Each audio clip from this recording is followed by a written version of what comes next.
10 de la mañana, 29 minutos, seguimos transitando la mañana en Libertadores hasta las 12 del mediodía, gracias a la gente que se está comunicando. Son varios los mensajes que estamos recibiendo, les decía, después los vamos a compartir, llegan por el 092-08-84-85. Cuando arrancábamos el programa les decíamos que, bueno, fue uno de los temas que se impuso en la semana, ¿no? El fallecimiento del expresidente de la República, el doctor Jorge Valle, y les decíamos que mejor que reflexionar, dialogar un poco sobre esto con alguien especialista en política. Por eso está con nosotros Ernesto Nieto, que es licenciado en Ciencias Políticas, politólogo Ernesto Nieto, comunicador, además, conductor de un programa televisivo. Gracias, Ernesto, por acercarte a la radio. Y cuando nos enteramos de la noticia de la muerte de Valle, ¿qué fue lo primero que pensaste? ¿Qué moría allí? ¿Moría, como dijo alguien, una cuarta generación de presidentes? ¿Moría una parte de la historia? ¿Moría quizás lo que va quedando, o una parte de lo que va quedando del Partido Colorado? ¿Qué moría? Buen día, gracias por la invitación, Jorge. Es un gusto estar en esta casa, que además es una casa de amigos desde la época del liceo, así que es un gusto estar acá. Bueno, a ver, yo creo que lo primero que se moría es un pedazo de lo que tiene que ver, pero con la historia reciente del país, porque es, de verdad, hace muchos años que no se moría un presidente electo. Se han muerto otros, o se han muerto algunos dictadores, o algunos vicepresidentes que asumieron la presidencia, pero presidentes electos directamente hacía un buen tiempo que no se nos moría ninguno, y además es el primero que se muere de los presidentes post-dictadura. Claro. Entonces, eso por un lado. Y por otra parte, es un presidente de la historia más reciente. Con lo cual, hace que muchos uruguayos tengan muy presente, sobre todo los que ya tienen más de 28, 30 años, bueno, vivieron siendo época plenamente ciudadanos la presidencia de Valle, que recordemos fue del 2000 al 2005. Y allí con Valle, bueno, hay también de alguna manera una larga tradición de 4 presidentes Valle. Arranquemos, ¿no? Siglo XIX, Lorenzo Valle, el tío abuelo de Jorge Valle, que fue nada más y nada menos que Valle y Ordóñez, el papá de Valle, Luis Valle Berres. Entonces, bueno, y no aparece en el horizonte, por lo menos dentro de esta rama familiar, otro Valle continuador que haya seguido la tradición política. Entonces, bueno, de alguna manera todas esas cosas se mueren, pero cuando se muere un presidente, porque acá hay algo que primero que hay que aclarar: los presidentes democráticos, cuando culminan su periodo, nunca son expresidentes.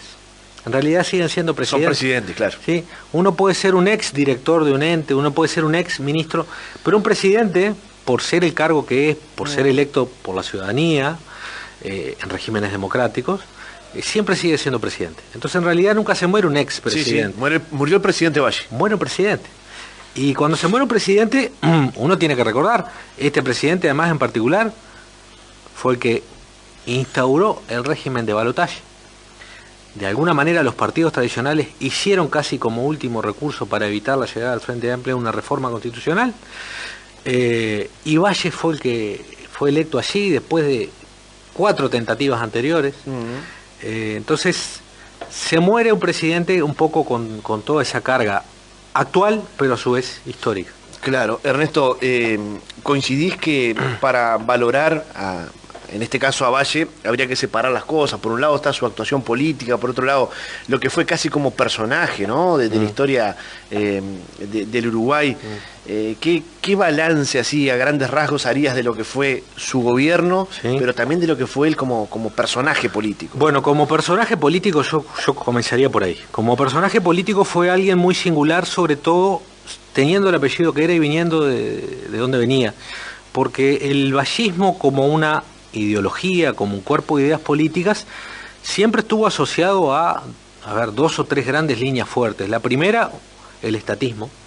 El vallismo fue un defensor del Estado y un impulsor y promotor de un Estado grande, de un Estado empresario, de un Estado activo. Después, un gran defensor de los derechos laborales, la mayoría de las leyes laborales que hicieron que el Uruguay fuera pionero vinieron de la mano del vallismo, también de sectores del Partido Nacional, pero están asociadas al vallismo. Y bueno, y después algunas posturas que tienen que ver con la política nacional e internacional, que fueron un poco el andamiaje sobre el cual se estructuró el vallismo.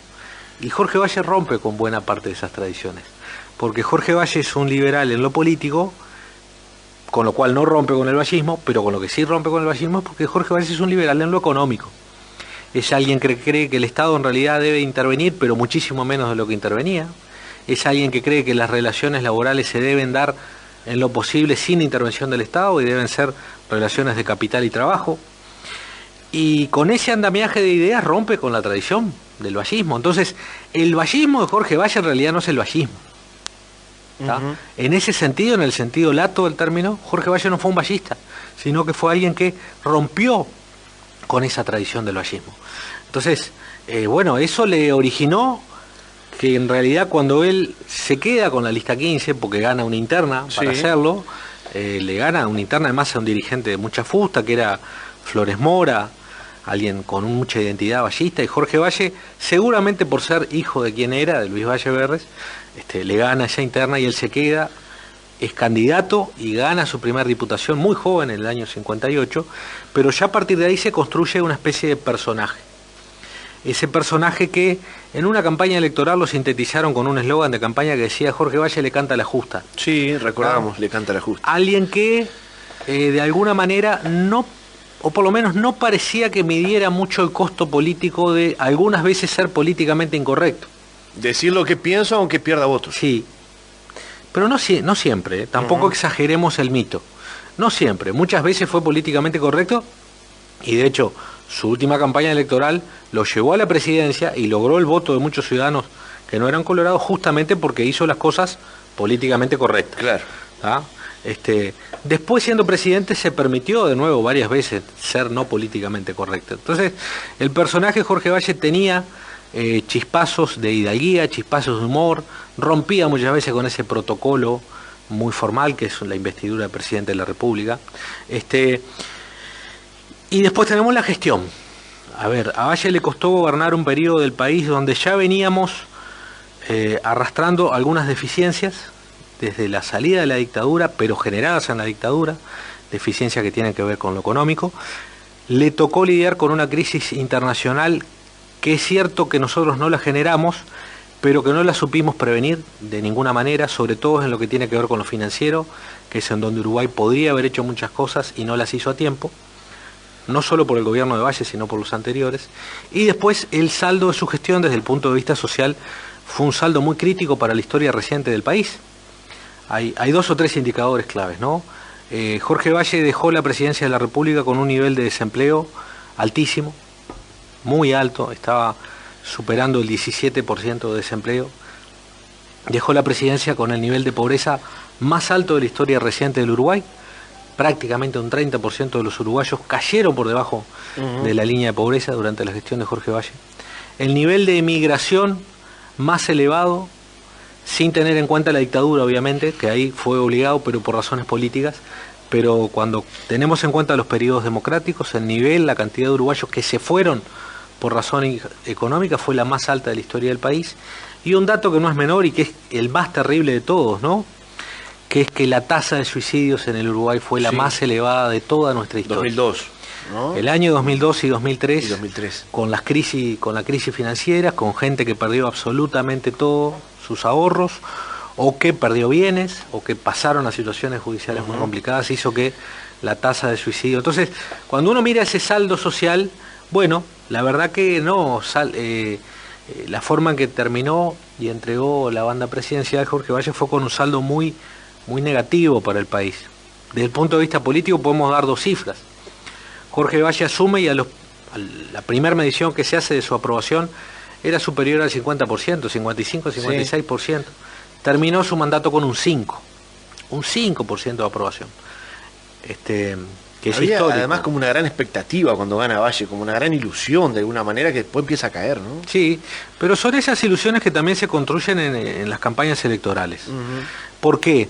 Porque en realidad los uruguayos tenemos una matriz nos guste o no nos guste, tenemos una matriz del Estado que prácticamente nos corre por la sangre, que es una matriz que atraviesa al Partido Colorado, que atraviesa al Partido Nacional, que atraviesa al Frente Amplio, y a los dos presidentes que después de la dictadura intentaron hacer cosas distintas con el Estado, achicar el Estado, recortar el Estado, que el Estado no se meta, que el Estado no intervenga, le fue mal.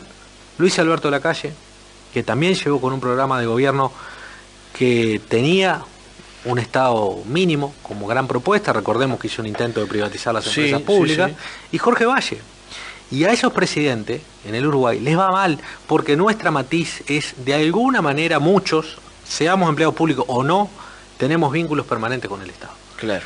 Entonces a esos presidentes les va mal. Y si además te toca una crisis como le tocó a él, recordemos que además le pasaron cosas que tienen que ver con el contexto y que Valle no tenía nada que ver. La crisis de la aftosa. Justamente a eso iba la siguiente pregunta. Vos decías en un momento, no, el Uruguay no supo prevenir cosas de la crisis. Sí. Ahora, ¿también vos coincidís que en esos años de Valle liga mal? Sin duda, sin duda.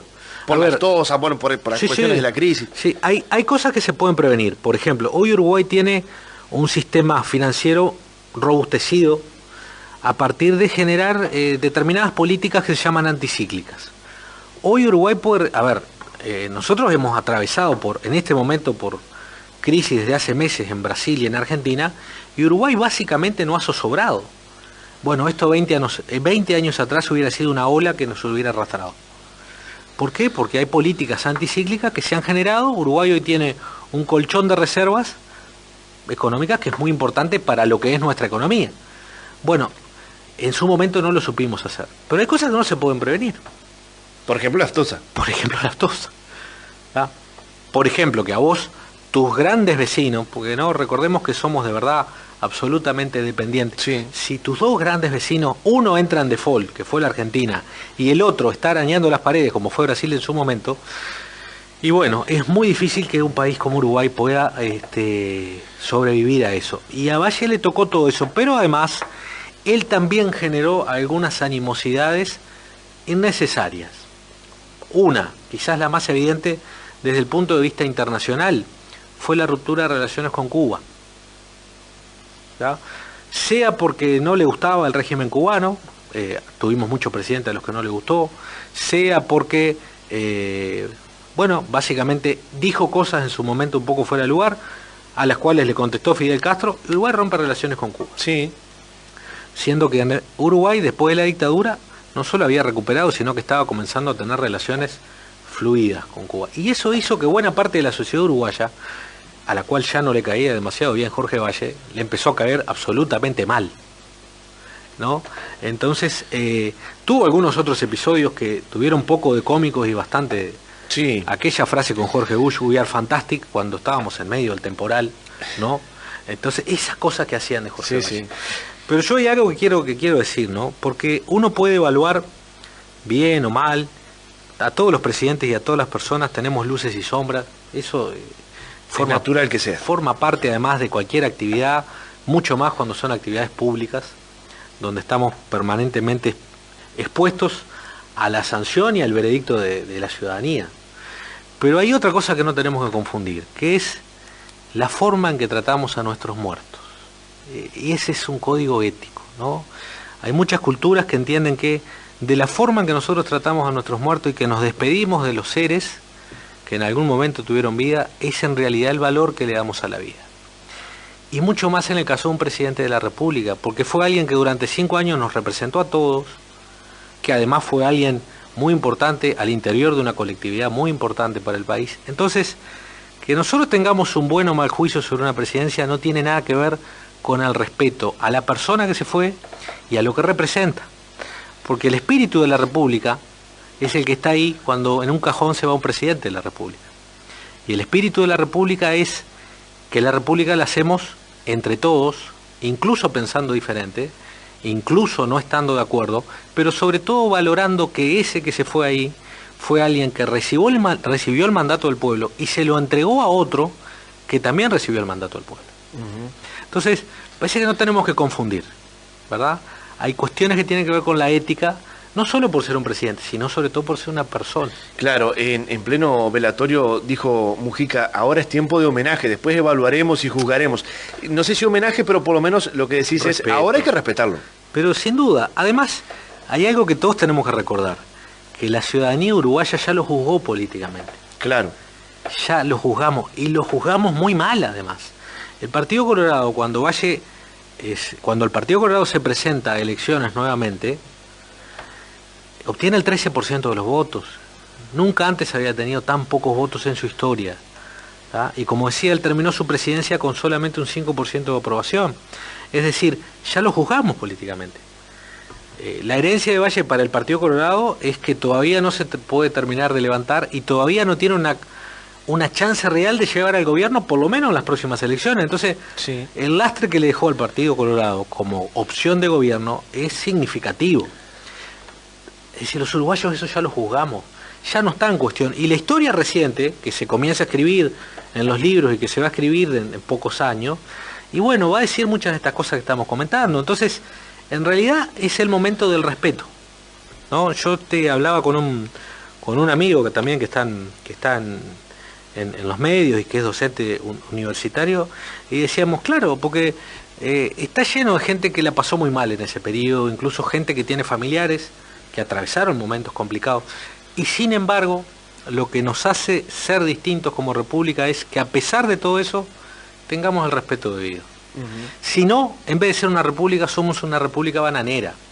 Y ojalá que nunca nos convirtamos en eso, ¿no? Por momentos uno tiene dudas si no nos vamos convirtiendo un poquito. Pero ciertas tradiciones de civismo, de respeto, sobre todo de pluralidad.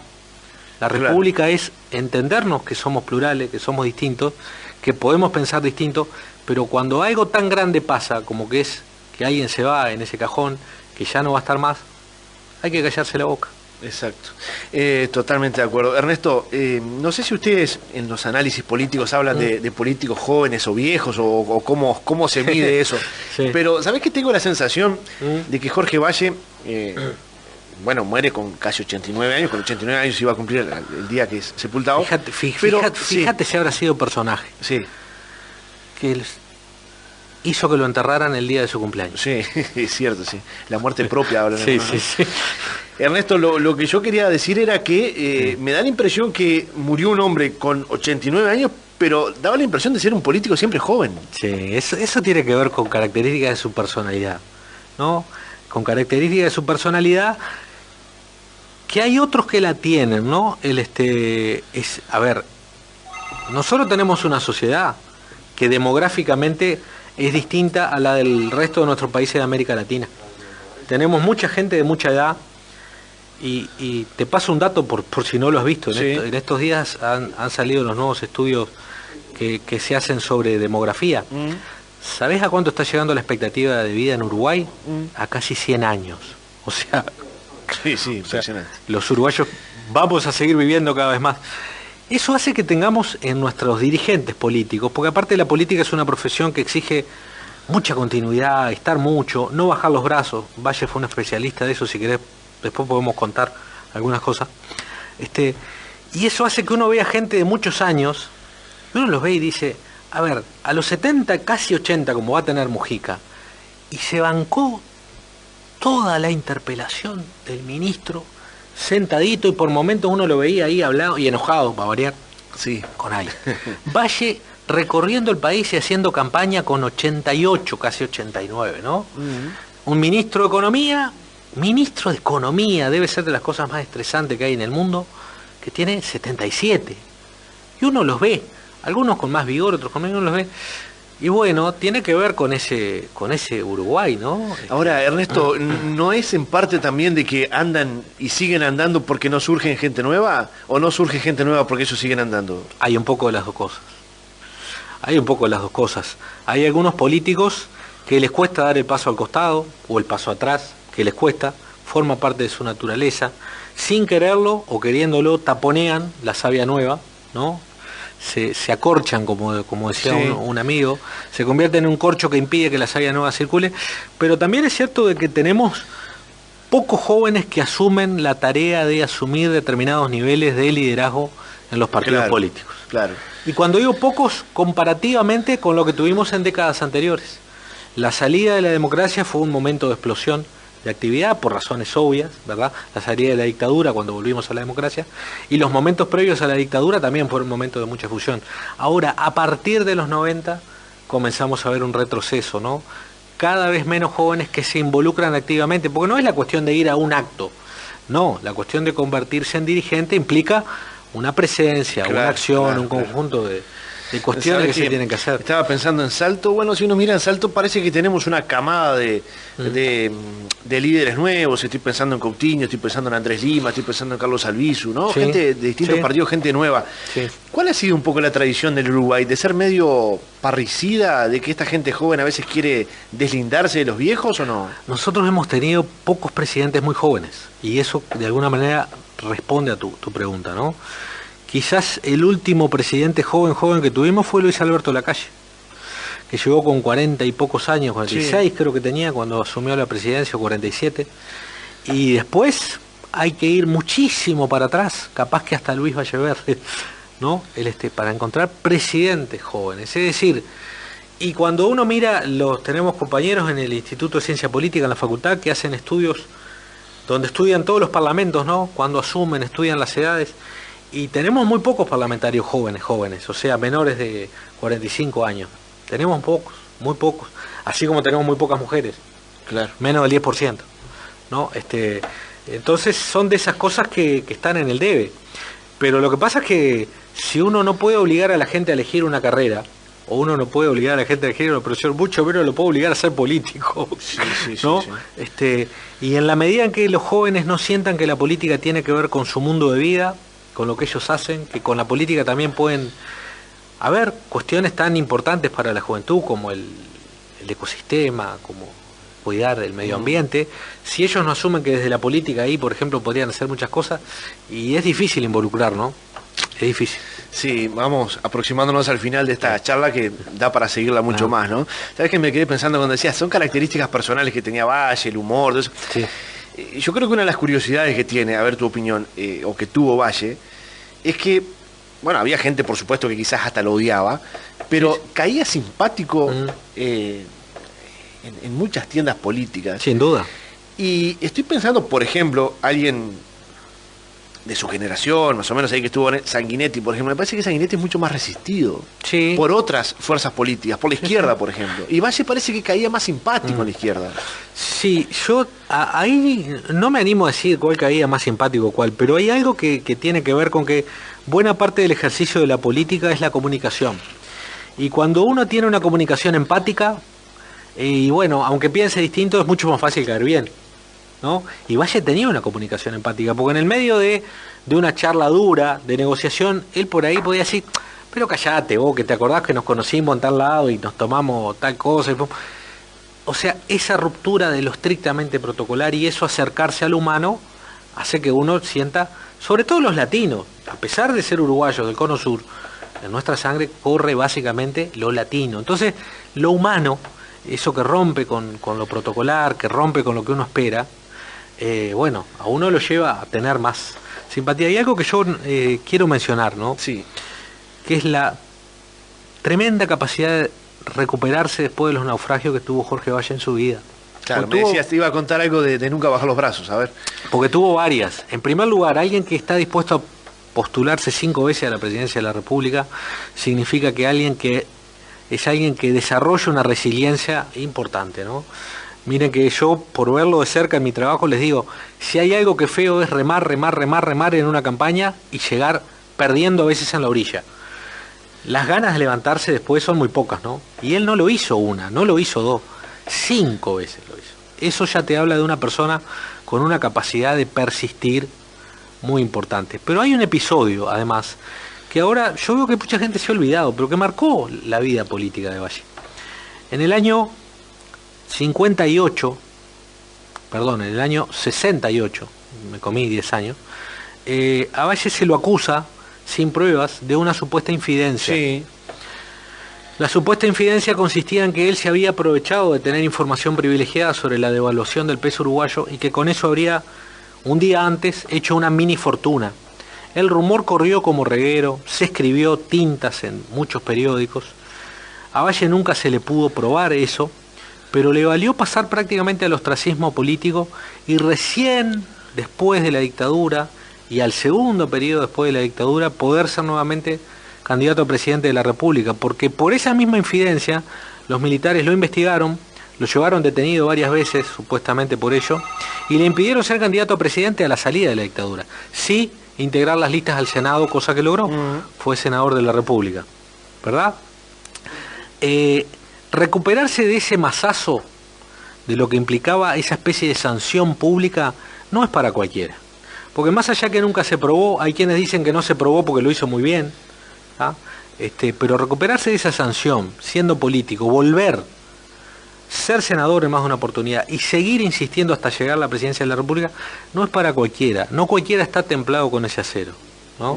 Entonces, me parece que eso también es una de las cosas que con respeto uno tiene que despedir cuando se dan estos hechos. Y me quedo con eso último, Ernesto. Más allá de algunos casos puntuales que han habido, incluso en Salto, ¿te dejó conforme la respuesta de alguna manera en general del pueblo, de los dirigentes de todos los partidos, mostrando, yo diría, cierta madurez en cuanto al respeto hacia Valle? A mí me dejó primero conforme lo que hizo Presidencia de la República, porque hubo gente que salió con cosas que no tienen nada que ver, con que si el duelo tenía que durar 2 o 3 días, no. Sí. No, protocolarmente se hizo lo correcto. El discurso del presidente Vázquez fue un buen discurso y puso los puntos que había que poner. El saludo que hizo el gobierno departamental de Salto a mí me pareció correcto, y el que hizo el intendente departamental me pareció correcto, y además me parece que también dijeron lo que había que decir. Después los principales dirigentes de los partidos dijeron también más o menos lo que es usual, y lo hicieron en el tono esperado. Los que se fueron de la línea, creo que en realidad tienen que revisar un poco su accionar, no desde el punto de vista político, no estoy hablando de eso, volvemos a lo otro, al otro terreno, al terreno ético, ¿no? Tienen que repensar si en la vida las cosas valen por un instante o las cosas tienen que perdurar. Y si las cosas tienen que perdurar, uno tiene que hacer lo posible para que eso pase. Entonces hay veces que hay que callarse la boca y entender que el otro tiene el derecho a tener el relato que quiera sobre el pasado reciente. Bien, Ernesto Nieto, politólogo, gracias por estar. No, muchas gracias. Peces de colores. Porque captar todos los colores de la realidad y comprender sus movimientos requiere múltiples miradas.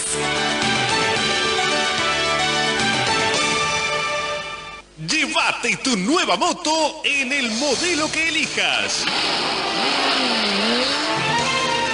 Daelim, Yanyan, Lifan, Vince, Loncino, Suzuki.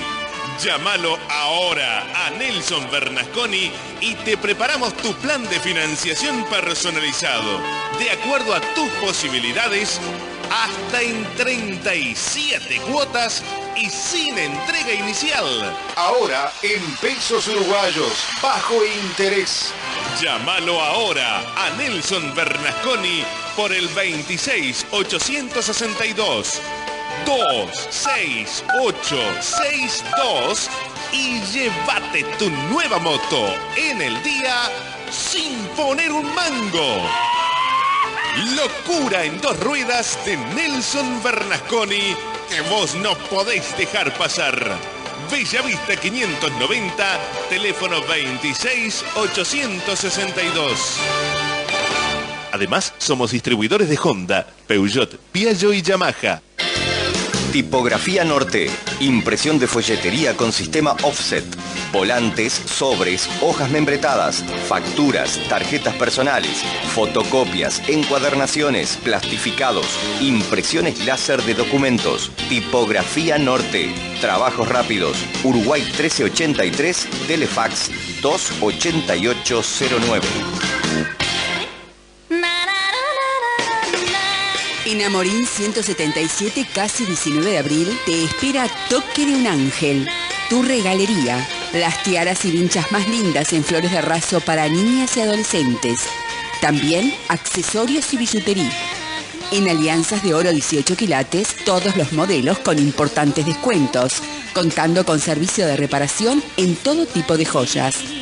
Toque de un ángel, tu regalería, abierto de 10 a 12 y de 16 a 20 horas, en Amorín 177.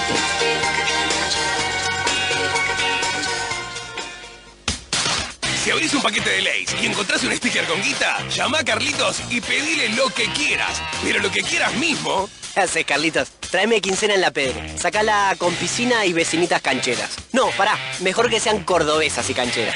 ¡Qué copado el uruguayo! ¡Sale con Lay's! Llegó la promo Sale con Lay's. Hay más de 1 millón de pesos para comprar lo que quieras y más de 500.000 Lay's gratis. Busca los stickers ganadores. Sale plata, sale amigos, sale con Lay's.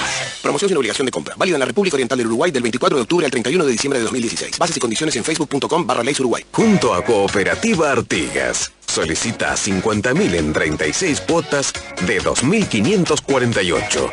25.000 en 24 cuotas de 1.640. Cooperativa Artigas, Uruguay, 1080. Teléfono 473-24-334.